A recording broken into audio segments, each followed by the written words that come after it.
Barbecue skewers come in all shapes and sizes. Most people are familiar with the bamboo or wood type that you can get at any grocery store. They're great because they're inexpensive, and when you're done with them, you just chunk them. The downside is they're made out of wood, and therefore they burn. So what you have to do first is soak them at least for an hour or two. To make it easy, I like to just put them in a gallon Ziploc bag and put some water in and just leave them to the side until they're done.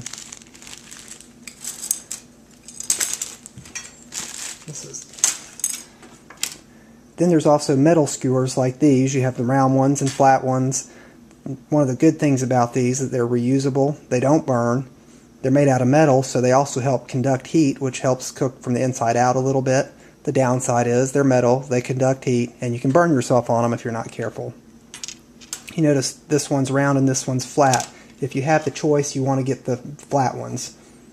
If you get the round ones and you put your meat on it, your meat's going to spin around sometimes when you turn it. It's not necessarily going to stay. And that kind of makes it hard to grill.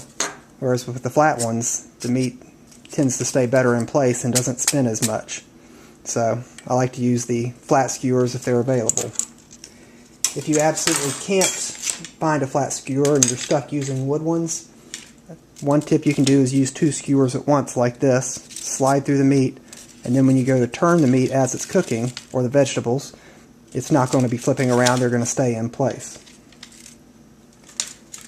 Another alternative to wood skewers is a rosemary skewer like this. You simply take a long sprig of rosemary, pull off the leaves, whittle the end, and then you can just place your meat and thread it on it just like you would any other skewer and put it directly on the fire. It gives you a little bit nice seasoning coming from the rosemary.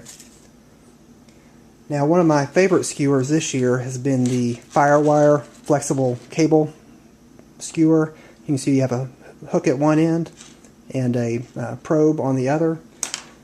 What you do is you simply take all of your meat, thread it on, and then you run the probe through the hook end, and then you can put it directly onto the grill and use this probe as your handle for flipping it.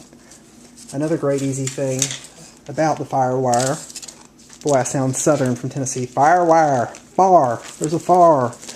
You can take a gallon plastic bag, fill it with a marinade, and place your entire meat, kit, and caboodle all in there.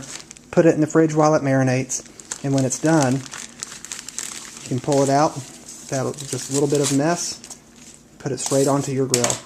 So I like those. I had mentioned the skewers burning. There's a couple solutions to that for the wooden ones other than soaking it, or in addition to soaking it. Sometimes I have soaked my skewers and they still burn. I got this little product from my sister and it's pretty neat. It's a heat shield from Steven Reichland, and you just put your skewers onto the fire, this goes onto your grate, and then you put your individual skewers, holds them right in place right there, and there the unprotected part of the skewers is going to be shielded from the direct heat of the fire and help them last a little bit longer. Ironically, the other tip I have for this is also from Steven Reichland, who makes this product. In one of his books, I think it's Planet Barbecue, he talks about getting several folds of aluminum foil and using those as a simple heat shield. So that's another technique you can use.